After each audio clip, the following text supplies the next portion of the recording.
오늘의 말씀입니다. 여호수아 1장 9절 말씀입니다.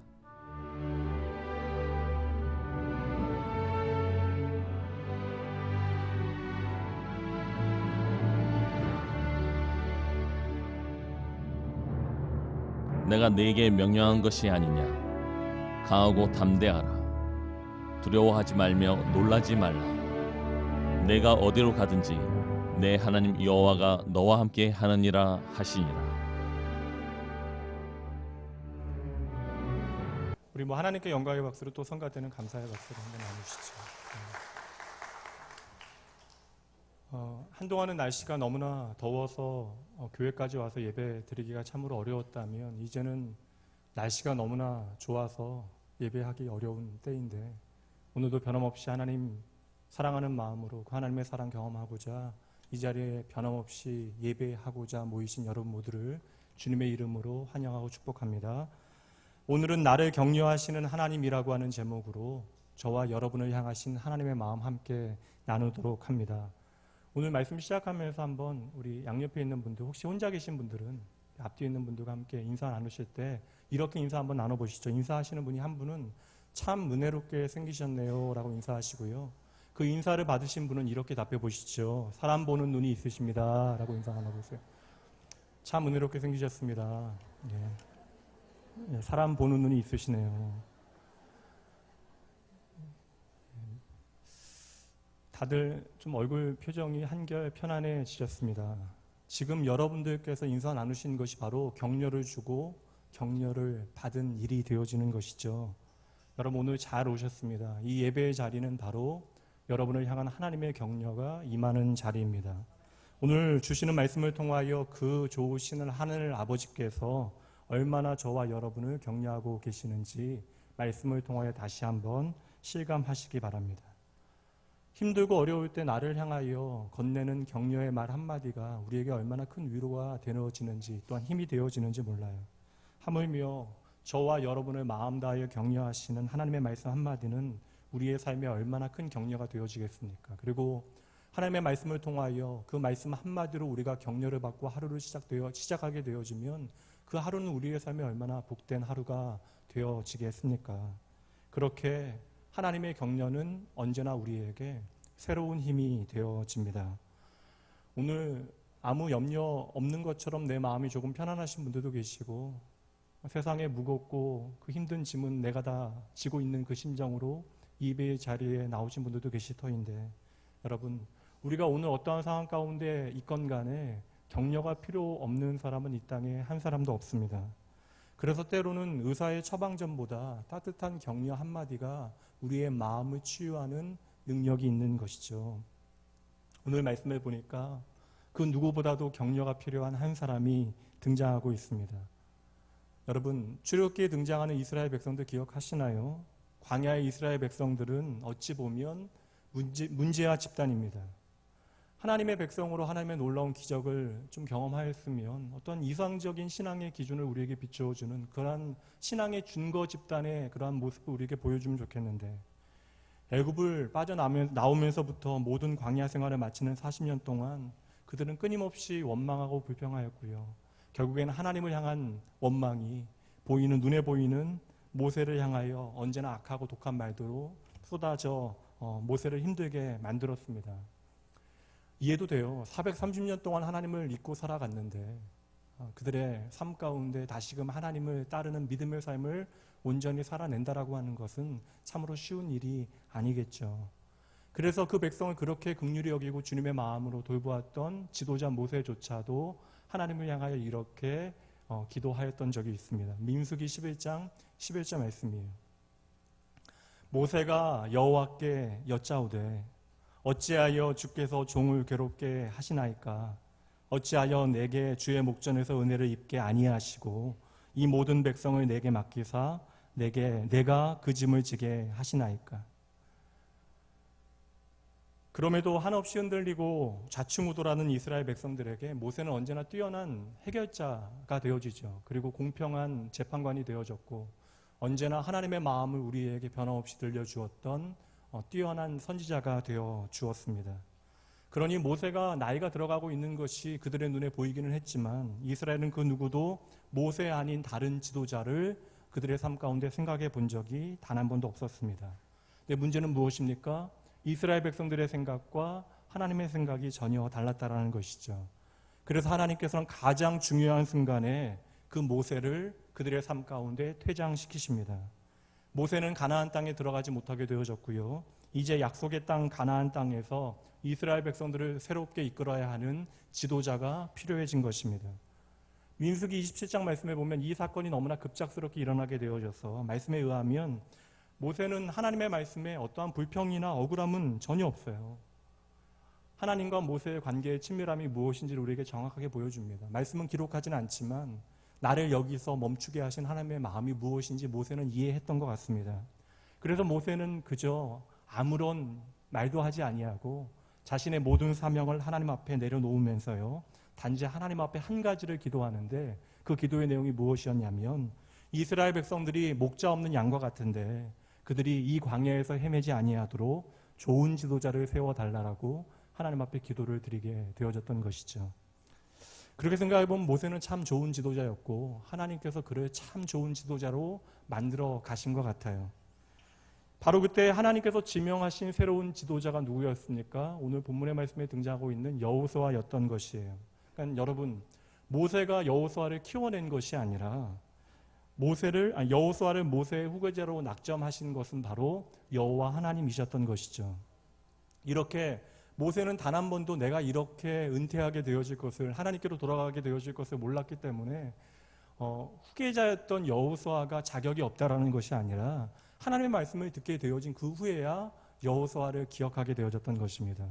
그리고 나서 모세는 하나님의 말씀대로 여호수아를 지도자로 세운 후에 이 세상을 떠나서 하나님께로 돌아가게 되어졌던 것이죠. 이렇게 리더십이 바뀌는 그러한 과정을 잘 살피게 되어지면 우리는 중요한 신앙의 원리 한 가지를 발견하게 되어집니다. 절대적인 지도자였던 모세가, 그것도 가장 중요한 시간에, 여러분 그리고 잘 보면 말씀해 보면 모세가 나이가 들기는 했지만 여전히 지력과 체력과 리더십에 있어서 부족함이 없었다라고 성경은 말씀하고 있는데, 그럼에도 불구하고 그 모든 자리를 내려놓고 가장 중요한 순간에 세상을 떠나게 되어집니다. 근데 여러분 그 순간이 어떠한 때예요? 이스라엘 백성들의 오랜 수곤이 이루어지는 순간, 오랜 방황의 끝에 이스라엘 백성들이 드디어 가나안 땅을 그 목전에 두고 있던 그 상황. 그러나 그 가나안 땅이 내가 그렇게 원했던 땅이지만 그 땅에 사는 사람들을 보니 내가 두려워할 수밖에 없는 그러한 상황 가운데 왜 하나님께서는 그렇게 중요한 모세라고 하는 민족의 지도자를 그냥 데려가십니까? 단 한 번의 불순종 때문에 바위를 한 번 치라고 했는데 두 번 쳤기 때문에 그러한 불순종으로 인하여 모세가 가나안 땅에 들어가지 못합니까? 그렇게 하나님께서 하나님의 백성들을 대하신다면 오늘 저와 여러분 이렇게 주님 앞에 나와서 예배드릴 수도 없을 거예요. 저는 하나님께서 가장 중요한 순간에 모세를 퇴장시키신 이유에 대하여 묵상해 봅니다. 사랑하는 성도 여러분, 하나님께서는 우리가 세상과 인생에 매이는 것이 아니라 오직 하나님과 하나님의 말씀에 매여 살기를 원하시죠. 그렇다면 여러분, 왜 가장 중요한 순간에 하나님께서는 모세를 데려가십니까? 지금 이 순간이 이스라엘 백성들이 인간 모세를 가장 절박하게 의지하게 되어지는 순간이기 때문에 그러한 거예요. 그러니 하나님께서는 지금 모세를 데려가셔야만 하는 가장 정확한 타이밍인 것입니다. 여러분, 이 말씀을 오늘 우리의 삶에 한번 적용해 보시죠. 오늘 저와 여러분의 삶에도 수많은 모세들이 있습니다. 오늘 내 삶에 이 눈에 보이는 모세가 없으면 내가 망할 것 같이 여겨지는, 내가 의지하고 바라보는 내 삶의 모세들이 있죠. 그래서 하나님께서는 때로는 우리의 삶에 우리의 시선을 옮겨놓기 위하여 우리의 삶의 다양한 모세들을 거두어 가시기도 하는 것입니다. 그러니 여러분, 오늘 말씀은 광야에서 이제 가나안 땅으로 들어가야 하는 이스라엘 백성들을 향하신 특정한 말씀이 아니라 오늘 수많은 모세들을 우리의 삶에 의존할 바로 삼고 살아가고 있는 저와 여러분을 향한 하나님의 음성으로 말씀 들으셔야 돼요. 오늘 말씀을 통하여 지금 이 순간 내가 의지하고 바라보고 있는 것이 무엇인지를 돌아보아야 하는 것입니다. 내 삶에 내가 과연 모세가 없이도 내 삶의 위기 가운데 내가 이길 수 있다라고 하는 확신이 없음에도 불구하고 하나님의 약속의 말씀만을 의지하고 살아갈 수 있는가? 그러한 자녀의 삶을 살아갈 수 있는가?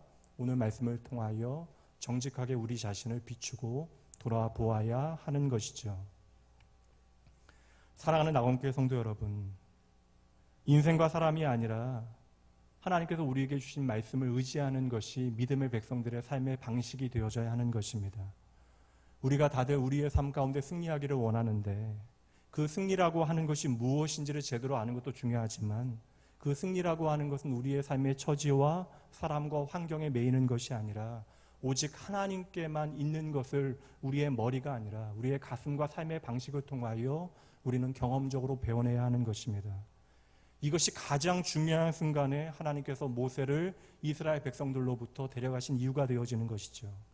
그리고 갑자기 이스라엘 백성들 앞에 풋내기 지도자인 여호수아가 세워집니다.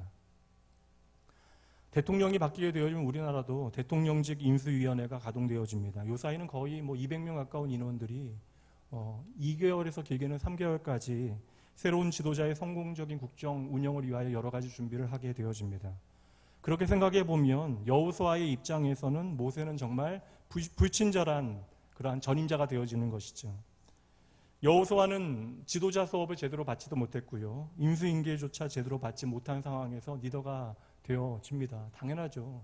모세조차도 내가 언제 물러나야 하는가에 대해서 알지 못했으니까요. 근데 이러한 속사정에 대하여 알지 못한 이스라엘 백성들의 입장에서는 지금 여호수아가 얼마나 못마땅하겠습니까? 또 얼마나 미심쩍은 그러한 눈초리로 새로운 지도자를 간보면서 기다리고 있었겠어요. 게다가 이제 광야 시대가 끝나고 가나안 시대가 시작되어지는데 약속의 땅 가나안 땅은 우리가 그냥 이삿짐 챙겨서 새로운 아파트에 입주하는 것과는 전혀 다른 이야기잖아요. 그곳에는 당장 나를 너무나 미워하는 나보다 더 능력 있는 거대한 원주민들이 버티고 있는 땅이에요. 그리고 그들은 수십 년 동안 우리가 그 땅에 들어가게 되어질 것에 대하여 염려하면서 전투 태세를 완벽하게 갖추고 있는 사람들입니다. 다시 말해서 여러분, 새로운 지도자는 이제 엄청나게 위험한 전쟁을 이끌어야 하는 야전사령관이 되어져야 하는 것입니다. 이때에 불세출의 백전노장, 그 능력을 확인받은 모세가 그 일을 감당하여도 그것은 참으로 쉽지 않은 일인데 하물며 이 엄청난 과업을 이제 초짜 지도자인 여호수아가 감당하여야만 하는 것이죠. 그렇다면 여러분, 조금만 감정이입을 해보세요. 내가 그러한 지금 자리에 서 있는 여호수아의 입장에 서 있다면 여러분, 지금 우리에게 가장 필요한 것이 무엇이었겠습니까? 분명하죠. 어느새 내 녹아버린 마음에 용기를 북돋아주는 격려가 필요했을 것입니다. 성경에 기록되어지지도 않은 여호수아의 감정을 어떻게 제가 이렇게 잘 아는지 궁금하시죠? 안 궁금하시죠? 제가 눈치가 있어서 그렇습니다. 그게 아니라 성경에 보면요, 하나님께서 여호수아를 세우시고 가장 먼저 하신 일이 무엇인지를 보시면 돼요. 하나님께서 여호수아에게 가장 먼저 하신 일이 바로 격려였기 때문에 그러합니다. 당장 전임자 모세의 격려와 도움이 절실했는데 그 전임자가 무심하게 떠나버려요. 바로 그때에 하나님께서는 여호수아를 찾아가시어 말씀을 건네시는 것으로 여호수아서가 시작되어집니다. 1장 1절 말씀이에요. 여호와의 종 모세가 죽은 후에, 이것이 지금 여호수아의 가장 큰 문제인데, 여호와께서 모세의 수종자 눈의 아들 여호수아에게 말씀하여 이르시되, 지난주 말씀 주제 기억하시나요? 내게 말씀하시는 하나님. 여러분, 우리가 능력이 있어서 하나님을 만나게 되어진 것이 아닙니다. 우리가 남들보다 조금 더 뛰어난 영적인 감각이 있어서 남들보다 먼저 하나님을 알게 되어진 것이 아니에요. 하나님께서 어느 날 하나님 모르고 살아가는 나의 완악한 마음 가운데 찾아오시어 말씀하셨기에 우리는 그 음성 듣고 하나님을 만나게 되어진 것이죠. 그리고 우리의 삶에 그렇게 찾아오신 하나님, 오늘 말씀 가운데 여호수아를 찾아오신 하나님의 격려는요, 인간의 격려와는 전혀 다른 이야기입니다. 괜찮아, 다 잘 될 거야 하는 막연한 듣기 좋은 말로 하나님께서는 이 모든 상황을 넘기지 아니하십니다. 당장 내가 무엇을 해야 할지 너무나 막막해요. 그리고 걱정하고 있는 여호수아를 향하여 하나님께서는 직접 미래를, 내일을 그려주시는 것이죠. 그 말씀이 이어지는 4절부터 2절부터 4절까지의 말씀입니다. 내 종 모세가 죽었으니 이제 너는 이 모든 백성과 더불어 일어나 이 요단을 건너 내가 그들 곧 이스라엘 자손에게 주는 그 땅으로 가라. 내가 모세에게 말한 바와 같이 너희 발바닥으로 밟는 곳은 모두 내가 너희에게 주었노니 곧 광야와 이 레바논에서부터 큰 강 곧 유브라데 강까지 해쪽 속의 온 땅과 또 해 지는 쪽 대해까지 너희의 영토가 되리라. 아멘. 여러분 잘 보셔야 돼요. 우리 하나님 얼마나 섬세하시고 얼마나 세심하십니까? 하나님께서 약속하신 땅이 어디에서부터 어디까지인지 어느 정도의 규모인지 그리고 그 약속을 취하기 위하여 당장 하여야 하는 일이 무엇인지 또한 그 일을 어떻게 마무리 지을 수 있는지 하나님께서 하나하나 차근차근 말씀해 주시잖아요. 덕분에 여호수아는 막연히 품고 있었던 약속의 땅에 대한 그 소망을 이제 눈에 보이는 현실적인 소망으로 품게 되어졌을 거예요. 이제 말씀하시고 내 삶에 찾아오신 하나님 때문에 더 이상 가나안 땅은 여호수아에게 막연한 땅이 아닙니다. 그러나 여러분 보셔야 돼요. 여호수아를 진정 격려하여 다시금 일으켜 세우고 그로 하여금 움직이게 만든 것은 단지 적과 꿀이 흐르는 그 크고 넓은 땅덩어리가 아닙니다.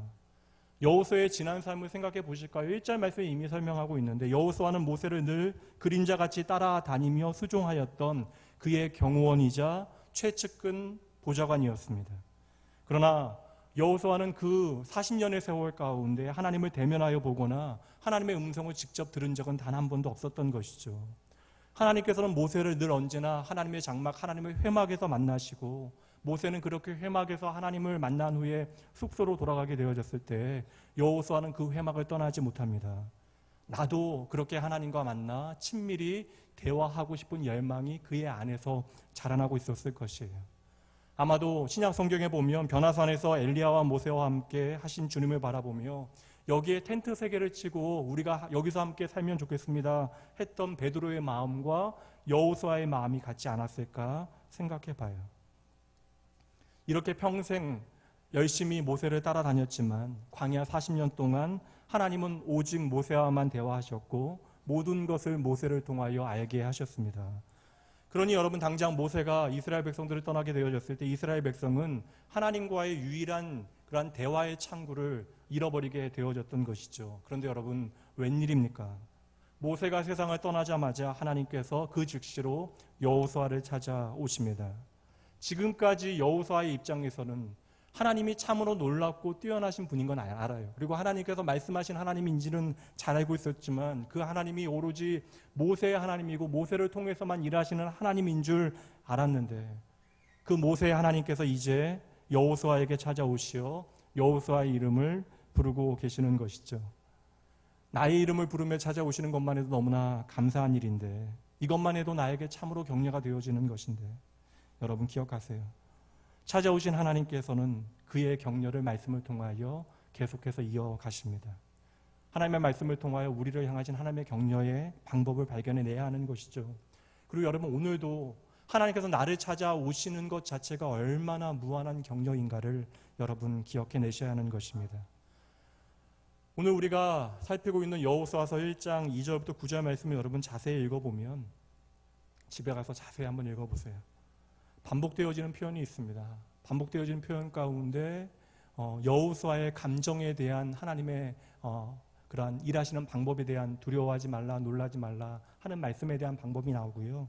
특별히 2절부터 9절 말씀을 자세히 읽다 보면 하나님께서 계속해서 자신을 나타내시는 표현이 반복되어져요. 그래서 2절부터 9절까지 7번이나 반복되어지는 표현이 내가라고 하는 표현입니다. 계속해서 내가 하는 말씀을 하나님께서는 7번이나 반복하시는 것이죠. 성경에 어떠한 특정한 단어가 반복되어지면 거기에는 분명한 의도와 목적이 담겨져 있는 것입니다. 그러면 왜 여호수아를 찾아오신 하나님께서는 계속해서 자기 자신에 대하여 말씀하시는 것일까요? 왜 하나님께서는 여호수아에게 내가 어떠한 하나님이신가를 계속해서 알려주고 싶어 하시는 것입니까?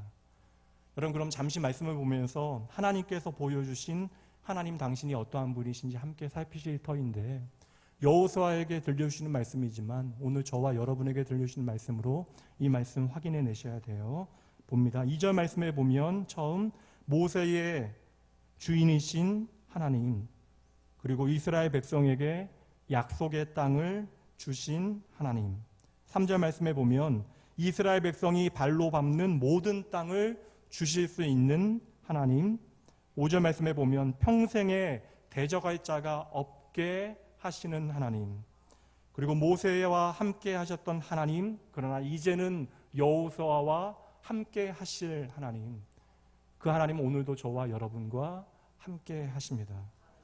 그 하나님께서는 자기 백성을 결코 버리지 아니하신대요. 그리고 그 백성을 떠나지도 아니하시는 하나님. 6절 말씀에 약속의 땅을 반드시 주시겠다 약속해 주시는 하나님. 그 약속을 계속해서 확인해 주시고 약속을 이루시는 하나님이시죠. 7절과 8절 이어지는 말씀에는 여호수아를 그리고 오늘 나를 윤택하고 형통하게 하시는 하나님. 마지막 9절이요. 여호수아를 불러 약속의 땅을 취하라 명령하시는 하나님. 오늘 우리의 삶에 사명을 허락하시는 하나님. 그리고 결론은 무엇입니까? 그 하나님은 언제나 나와 함께 하시는 하나님. 여러분, 하나님께서 너무 과하신 것이 아니에요. 처음부터 끝까지 하나님께서는 하나님 당신에 대하여 설명하고 또 설명하십니다. 무슨 의미예요? 여호수아로 하여금 잊지 말라라는 것입니다. 오늘 너로 하여금 두렵게 만드는 일들, 이 모든 상황과 너의 자리가 너를 참으로 힘들게 만들지만 그 모든 것에서 너의 시선을 거두어 이제 나에게 그 시선을 두라라고 말씀하시는 하나님. 그래서 그 하나님이 어떠한 하나님인지를 지금 여호수아에게 하나하나 다시 설명해 주시는 것입니다. 여러분, 연약한 인생인 저와 여러분이 염려하는 거, 근심하는 거, 두려워하는 거 당연한 일입니다. 지금 내가 처한 상황이 너무나 불리해요. 그리고 힘겨운 상황과 처지를 살아내고 있습니다. 그러나 하나님께서는 저와 여러분에게 말씀하시는 것이죠.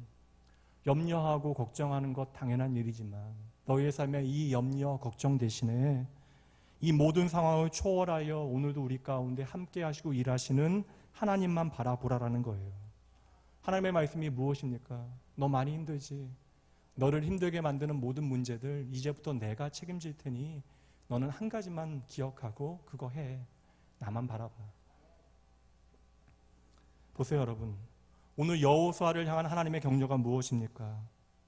세상의 많은 것들, 내가 의지하여야 하는, 떠나버린 모세를 아직도 붙잡고 아쉬워하고 있는데 그러한 오늘의 우리를 향하여 하나님만을 바라볼 수 있도록 하나님께서는 저와 여러분을 격려하고 계시는 것이죠.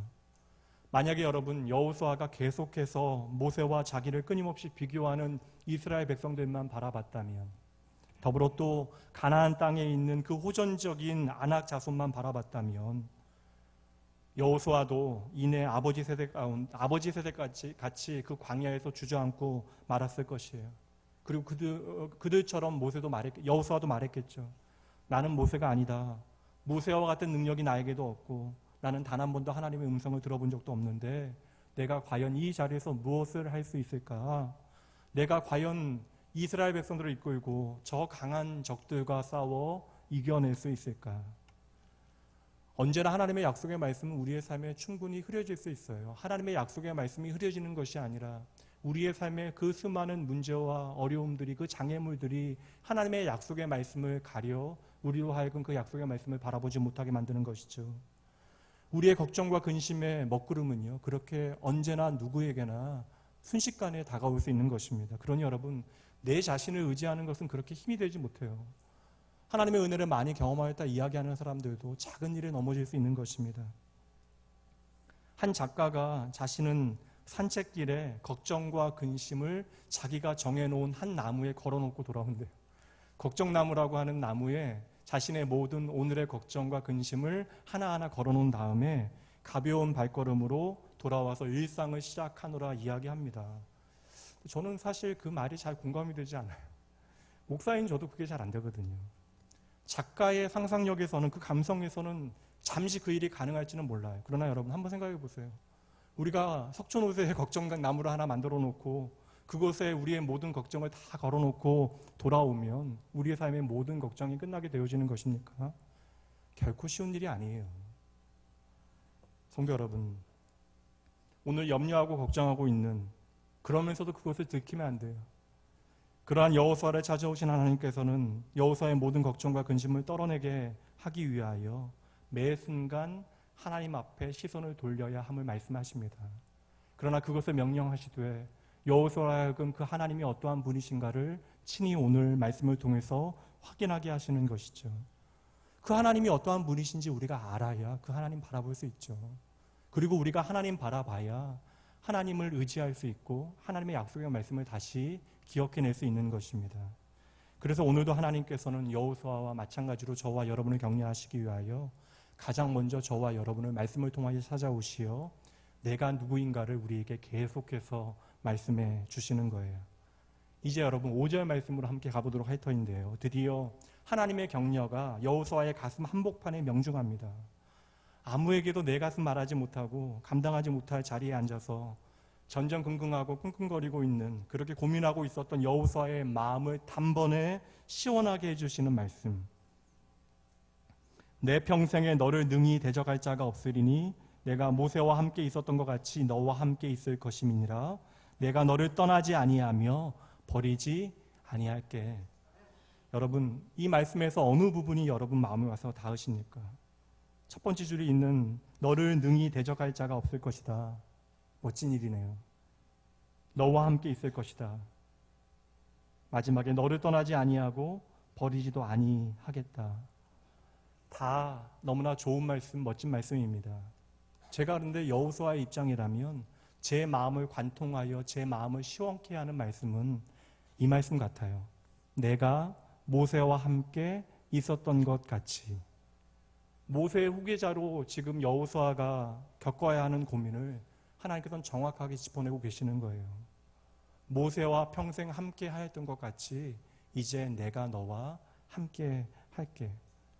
우리가 성경에서 너무나 자주 보았던 말씀인지라 이 말씀이 뻔하고 뻔한 속담처럼 관용어구처럼 들려지지만 지금 이 말씀은 여호수아의 답답한 속을 한 방에 뚫어내는 그의 모든 근심과 걱정, 남에게 보이지 말아야 하는 그의 핸디캡과 자격지심을 한 방에 날려버리는, 어찌 보면 역전 말로 홈런과 같은 그러한 말씀이 되어지는 것이죠. 그러나 여러분, 우리 하나님, 오늘 하나님의 격려는 여기서도 멈추지 않아요. 여호수아가 다시는 그러한 걱정과 고민에 빠지지 아니하도록 굳히기 약속을 그에게 주시는데 그 말씀이 9절 말씀이네요. 이 말씀 함께 있습니다. 내가 내게 명령한 것이 아니냐. 강하고 담대하라. 두려워하지 말며 놀라지 말라. 내가 어디로 가든지 내 하나님 여호와가 너와 함께 하느니라 하시니라. 아멘. 이 말씀은 6절 말씀, 그 말씀을 다시 한번 확인해 주시는 말씀이잖아요. 모세에게 평생 그러하셨던 것처럼 여호수아가 어디로 가든지 하나님께서 친히 함께 하시고 동행하실 것이니 더 이상 의미 없는 비교의식으로 고민하며 걱정할 필요가 없다라는 것이에요. 이것이 저와 여러분을 향한 하나님의 최고의 격려입니다. 여러분, 오늘 그냥 마음 편하신가요? 어떤 걱정도 없으세요? 그럼 정말 여러분들 오늘 상황이 좋은 상황이시거나 그게 아니라면 여러분 생각이 없으신 거죠. 오늘 우리 역시 조금만 생각해 보면 내 마음을 흔들어 놓는 많은 고민들이 있습니다. 여호수아와 똑같은 무게의 고민이 있어요. 누구는 조금 더 무겁고 누구는 더 가벼운 것이 아닙니다. 우리는 똑같이 힘들어하고 있는 거예요. 오늘 나의 현실을 뛰어넘지 못하게 만드는 나만의 핸디캡이 있어요. 남에게 보이면 안 되는 나의 약점. 꼭 오늘 나는 자격 미달인 것 같아서 나의 현실이 너무나 두렵게만 여겨집니다. 게다가 그러다 보니까 사람들의 시선은 그렇게 나에게 두려움으로 다가와서 그 눈길의 시선에 날마다 시달리며 살아가요. 그렇게 살다 보니까 날마다 위축되어지고 염려와 걱정으로 시간과 에너지를 낭비하며 살아가는 것이죠. 그렇다면 여러분, 오늘 저와 여러분도 여호수아와 마찬가지로 하나님의 격려가 필요한 것입니다. 세상 모두가 저와 여러분을 향하여 말할 수 있어요. 넌 아닌 것 같아. 역부족이야. 해봤자 소용없을 거야. 심지어 목회자인 제가 이 말씀 사역을 위하여 이 강단에 서는 일도요, 그러한 방해로부터 용기를 얻어야 할 때가 많이 있습니다. 야, 네가 강단에서 말씀을 전하는 말씀 사역자라고? 네가 그럴 만한 자격이 있니? 네가 전하는 그러한 말에 하나님의 능력이 나타날 것 같니? 그렇게 끊임없이 세상이 나를 향하여 저를 향하여 질러대는 그러한 외침 가운데 그러므로 저는 저에게 들려주시는 하나님의 진짜 음성이 무엇인지를 떠올려내야 하는 것이죠. 그렇게 세상이 우리를 향하여 외쳐대는 그 모든 소리 가운데 그 모든 세상의 목소리를 뚫고 들어오는 하나님의 음성이 있습니다. 그 하나님의 음성은 괜찮아, 다 좋아질 거야 하는 막연한 좋은 이야기가 아니라 하나님의 음성은 이것입니다. 내가 너와 반드시 함께 할 거야. 내가 너 버리지 않고 너와 함께 할게. 그러니까 괜찮아. 여러분, 계속되어지는 실패가 여러분의 삶에 펼쳐진다 할지라도 여러분 주저앉아 있다 할지라도 괜찮아요. 여러분 정말 괜찮습니다. 모든 우리의 실패의 자리까지 나를 찾아와서 그 모든 근심과 걱정을 사로잡혀 나로 하여금 힘들게 하는 상황으로부터 나를 일으켜 세워주시는 하나님의 격려는 오늘도 동일하게 우리를 향하고 있기 때문에 그러한 것이죠. 여러분 그러므로 잊지 마셔야 돼요. 오늘도 변함없이 저와 여러분을 향한 하나님의 격려는 있습니다. 사랑하는 성도 여러분, 오늘도 저와 여러분의 삶에 하나님의 격려가 있음을 믿으십니까? 다시 한번 여쭙게요. 오늘도 저와 여러분의 삶에 하나님의 사랑 넘치는 격려가 있음을 믿으십니까? 여러분, 예수 그리스도의 십자가를 믿기에 우리가 이 자리에 있잖아요. 자기 생명을 버려 끝까지 나를 창조주 하나님께서 버리시되 나와 같은 모습으로 이 세상에 오시어 나에게도 버림당하시고 십자가에 자기 생명을 내어주신 분이 바로 하나님이십니다. 그 하나님이 저와 여러분을 사랑하시어 십자가의 길로 자신을 걸어가도록 하셨다면 오늘도 저와 여러분의 삶을 붙들고 계신 분이 바로 그 여호와 하나님, 그 하나님은 오늘 저와 여러분의 삶에 무한한 격려를 하고 계시는 분으로 믿음으로 바라보아야 하는 것이죠. 이것이 오늘을 이기는 우리의 힘이 되어질 것이라고 저는 확신합니다. 그렇다면 여러분 이 하나님의 격려에 이제는 감사함으로 응답하셔야 하죠. 여러분 어떻게 응답하시겠습니까? 하나님 감사합니다. 너무 좋아요. 우리의 말에 고백으로 끝내시겠어요?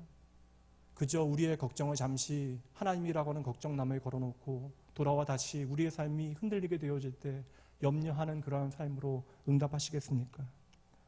여러분 하나님의 그 모든 은혜에 대한 하나님의 격려에 대한 우리의 응답은요 우리의 삶의 이야기가 되어져야 하는 것이죠.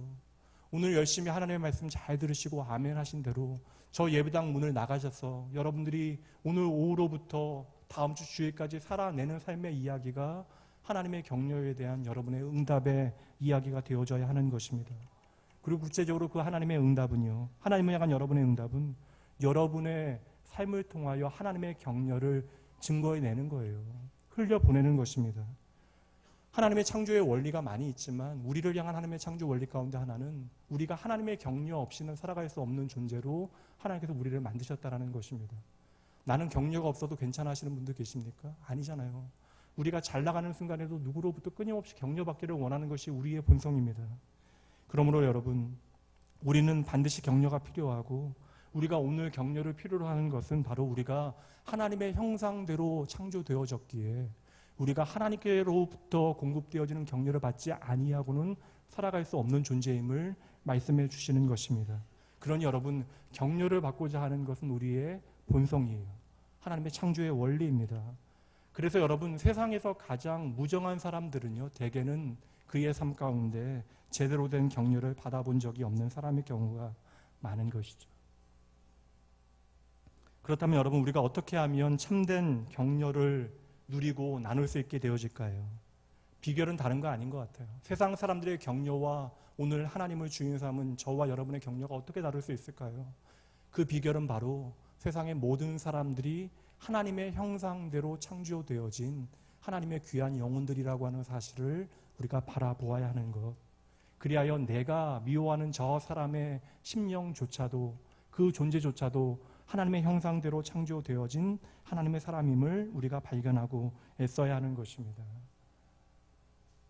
이스라엘 백성들이 참으로 힘겨워했을 그때에 이사야 선지자를 통하여 하나님께서 하나님의 마음을 전하시는데 위로가 필요한 그들에게 하나님께서는 이렇게 말씀하십니다.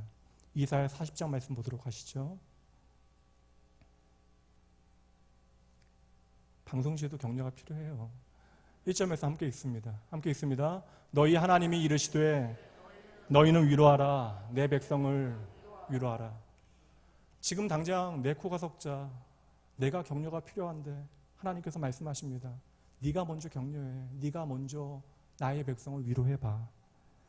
우리가 하나님의 격려를 풍성하게 누리는 가장 확실한 방법은요, 하나님께로부터 내가 받은 그 격려를 힘들어하고 어려워하는 내 주변에 있는 사람들에게 흘려보내는 거예요. 다시 말씀드립니다. 내 것을 나누는 것이 아니에요. 내게 주신 하나님의 격려를 그들에게 있는 그대로 흘려보내는 것이죠. 우리가 하나님의 격려를 다른 이들에게 흘려보내면 보낼수록 하나님의 새로운 격려와 위로와 그 생명은 우리에게 더 풍성히 채워지는 것입니다. 흘려보내면 새로이 흘러들어오고 흘려보내면 또 새로이 흘러들어오므로 우리는 그 흘려보냄을 통하여 하나님의 격려와 그 생명을 우리의 삶 가운데 더욱더 풍성히 누리며 살아갈 수 있게 되어지는 것이죠. 그래서 예수님께서도 하나님 나라의 대언장을 우리에게 말씀해 주시면서 8가지 하나님 나라의 그러한 법, 특별히 복받은 자의 삶의 모양을 이야기해 주실 때 무엇이라고 말씀해 주셨죠? 긍휼히 여기는 자는 긍휼히 여김을 받을 것이다. 그러니까 긍휼히 여기는 자가 복받은 자라라고 말씀하시는 거예요. 먼저 다른 사람을 긍휼히 여기고 칭찬과 위로와 격려를 해주는 사람은요, 정작 우리의 인생 가운데 내가 이겨내기 어려운 어려움을 만나게 되어질 때마다 하나님께서 그 위로와 격려를 넘치도록 부어주시겠대요. 여러분 잘 보셔야 됩니다. 예수님께서도 하나님이시지만 참 인간으로 이 세상에 오셨을 때 위로가 필요하셨습니다. 특히 세상의 모든 죄를 짊어지시고 십자가에 죽으시기 직전 바로 그때에 예수님께 결정적인 위로를 해준 한 사람이 등장하는데 기억하시나요? 누구였습니까? 세상의 모든 사람이 주님 버릴지라도 나는 주님 버리지 않겠습니다 이야기했던 베드로였습니까? 아니에요. 주님의 고난의 잔을 우리가 주님과 함께 마시겠습니다. 의미도 알지 못하고 말했던 요한과 야고보였습니까? 아니에요. 그러면 예수님을 향하여 종려가지를 흔들며 호산나를 외쳤던 예루살렘 시민들입니까? 그들도 아니었잖아요. 예수님을 격려했던 사람은 이름 없는 작은 한 여인. 그는 자신의 전부인 향유 옥합을 깨뜨려서 예수님께 다 붓습니다. 그리고 자신의 머리카락을 펼쳐서 주님의 발을 닦아내죠. 그때 모든 사람들이 그 여인의 행동에 대하여 비판하고 정죄합니다. 그러나 주님께서는 그 모든 비판과 정죄를 물리치시고 이 여인만이 나를 위하여 나의 장례를 준비하였다 말씀하신 후에 기뻐하시며 이 여인의 일이 복음이 전파되어지는 모든 곳에 함께 전파되어질 것이다 말씀하셨던 것이죠. 주님께서는 이 여인을 통하여 격려를 받으신 것이에요. 그리고 예수님께서는 얼마 지나지 않아서 십자가의 길을 걸어가십니다. 성도 여러분, 성경의 모든 믿음의 사람들도요, 그냥 능력을 살아낸 것이 아니에요. 성경의 모든 믿음의 선배들도 하나님의 격려를 먼저 누리고 다른 이들을 복되게 하는 격려의 삶을 살아갔던 것이죠. 구약 성경에 보면 엘리야가 가장 능력이 출중했던 그러한 선지자로 등장하고 있는데 그도 여러분 지쳤습니다. 그리고 그가 지치게 되어졌던 순간 언제예요? 하나님의 놀라운 기적을 체험한 그 다음, 다시 말하면 성공을 경험한 그 다음, 하나님의 놀라운 기적을 보였는데도 세상 사람들이 변하지 않음에 좌절하여 광야 가운데 도망가 쓰러져요. 그리고 로뎀나무라고 하는 아무것도 아닌 관목, 거기에 엎드려 펑펑 울면서 하나님 앞에 울부짖잖아요. 하나님, 제가 이제는 도무지 견딜 수 없습니다. 죽고 싶습니다. 하나님, 제 생명 거둬가 주세요. 그렇게 지쳐 울다가 잠들었어요. 그때 하나님께서 하나님의 사자를 보내시어 그를 위로하십니다. 로뎀나무에 쓰러져 지쳐 잠자고 있는 잠든 엘리야를 하나님께서 어루만져 주세요. 그리고 엘리야가 깨어나게 되어지자 물과 떡을 먹여주시며 말씀하십니다. 그래, 힘들지. 조금 더 자. 그렇게 한숨을 더 재운 다음에 엘리야가 일어나게 되어지면 또 엘리야를 어루만져 주시고 또 물과 떡을 먹이셨죠. 그렇게 넉넉히 하나님의 위로를 받고 격려를 받고 자고 일어나며 그가 힘을 얻게 되어지는 것입니다. 그리고는 다시 일어나 하나님의 말씀을 들고 이스라엘 백성들에게 나아가서 하나님의 말씀과 그 마음을 전해요. 다시금 말씀으로 하나님의 백성들을 복되게 하는 일들을 감당하게 되어집니다. 엘리야와 같은 능력의 사람도 낙심할 때 이렇게 하나님의 격려가 필요했는데 하물며 오늘 저와 여러분이 얼마나 하나님의 격려와 그 위로가 필요하겠습니까? 에스겔 47장 말씀에 보면 에스겔 선지자가 한 환상을 보게 되어져요. 하나님의 비전이죠. 성전 문지방으로부터 생명의 물이 흘러넘치기 시작하는데 이 물은 금방 큰 강을 이루게 되어지고 바다까지 흘러가요. 그런데 그 바다로 흘러가는 과정 가운데 죽어가던 모든 것들이 그 물이 흘러가는 자리마다 생명을 얻게 되어집니다. 심지어 죽음의 바다조차도 생명을 얻게 되어졌던 것이죠. 모든 생명이 하나님으로부터 흘러나온 그 물이 흘러가는 곳마다 솟게 되어집니다. 오늘도 동일하게 하나님의 생명수는 저와 여러분에게 흘러 들어오고 있어요. 이 생명수는 다양한 모양으로 우리에게 주어지는 하나님의 은혜이고 사랑입니다. 그리고 이 하나님의 생명수가 흘러 들어오는 곳마다 생명의 열매가 풍성하게 주렁주렁 열리게 되어진대요. 여러분, 모든 믿음의 사람들은 이러한 하나님의 은혜를 경험합니다. 그래서 바울 사도도 에스겔 선지자와 같은 비전을 고백하죠. 로마서 5장 5절 말씀이요. 소망이 우리를 부끄럽게 하지 아니함은 우리에게 주신 성령으로 말미암아. 함께 있습니다. 하나님의 사랑이 우리 마음에 부은 바 되었다. 하나님의 사랑이 우리 마음에 부은 바 되었다. 하나님의 사랑이, 하나님의 긍휼이, 하나님의 격려가, 하나님의 위로가 어제도 오늘도 계속해서 우리의 믿음이라고 하는 파이프를 통하여 우리에게 계속해서 흘러 들어오고 있는 것이죠. 그리고 이렇게 흘러 들어온 하나님의 생명의 그러한 물은 우리를 통하여 이제 흘러가야 하는 것입니다. 생명은 그렇게 순환되어져야 하는 것이에요. 에스겔서 말씀에 성전에서 흘러나온 물이 모든 생명을 살려내기 시작합니다. 그런데 여러분, 그 말씀에 중요한 환상 하나를 덧붙여서 우리에게 보여주시는데 그 생명의 물이 더 이상 흘러가지 못하게 되어지자, 흐르지 못하자 어떠한 일이 벌어지는가를 말씀해 줍니다. 47장 11절 말씀이에요. 그 진펄과 개펄이 되살아나지 못하고 소금 땅이 될 것이다. 하나님의 생명수가 흘러가지 못하면요, 그곳은 어느새 진펄과 개펄이 되어진대요. 어느새 그곳이 늪이 되어져서 어떠한 생명도 살지 못하는 썩은 물이 되어진다는 것입니다. 너무나 당연한 원리 아니에요, 여러분. 물은 흘러가야 깨끗해지는 것입니다. 아무리 좋은 물도 흘러가지 않으면 썩게 되어지는 것이에요.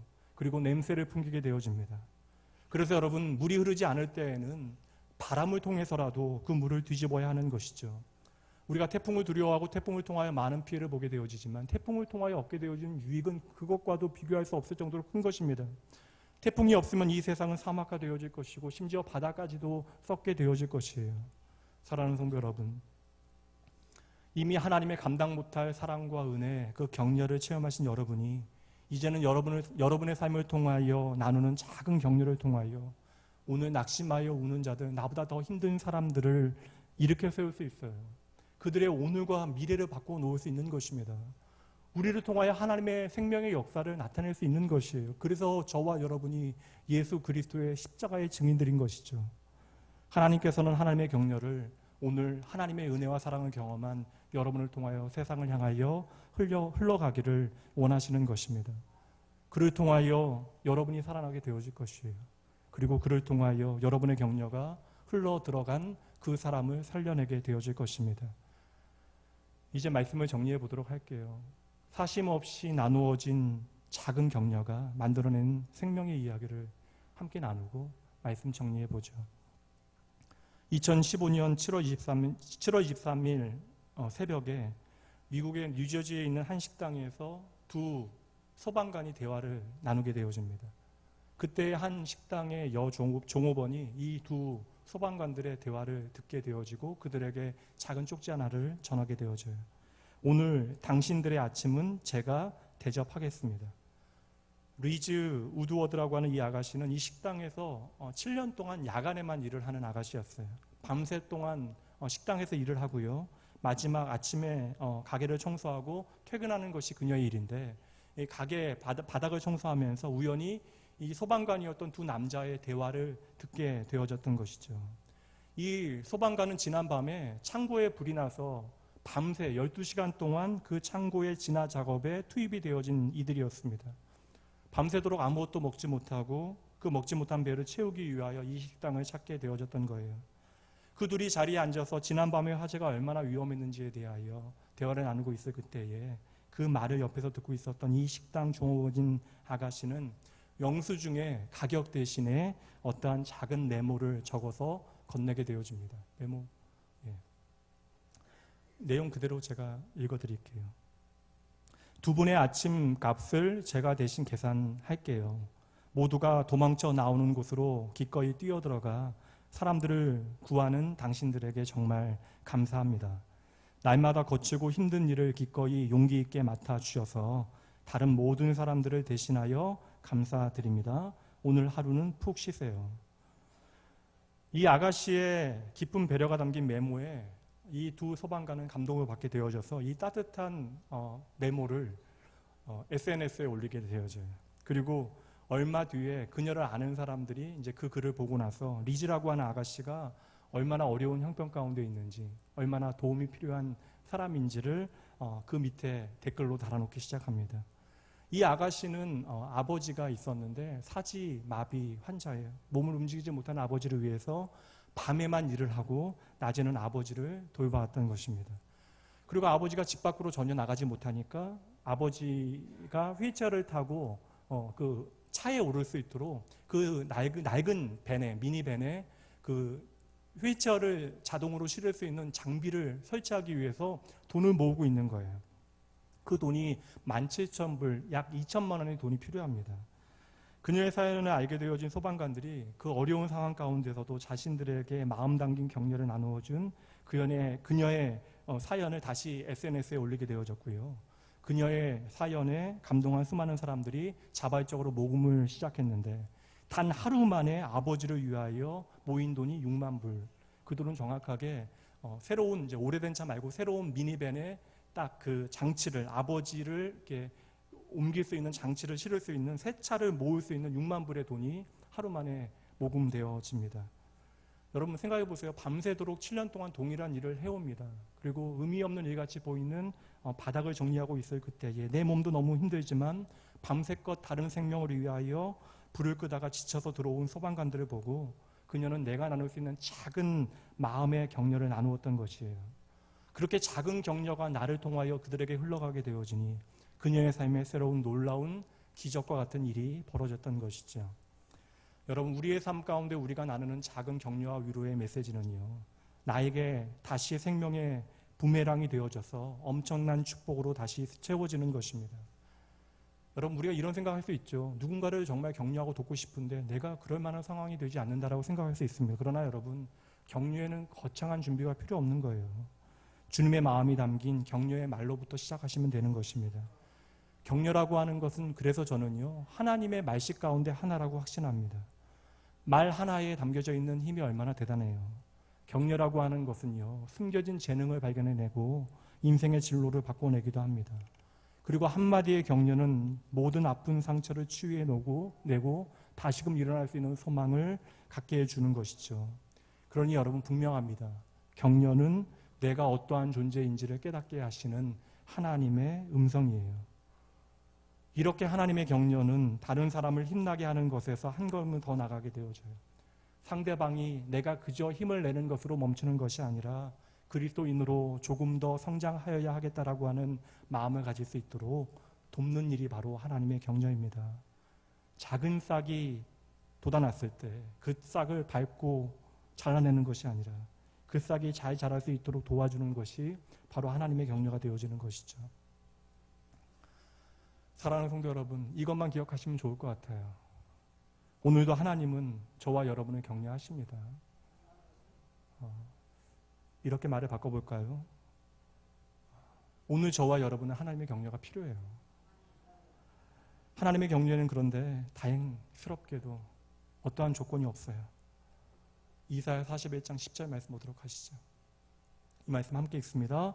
두려워하지 말라, 내가 너와 함께함이라. 놀라지 말라, 나는 내 하나님이 됨이라. 내가 너를 굳세게 하리라.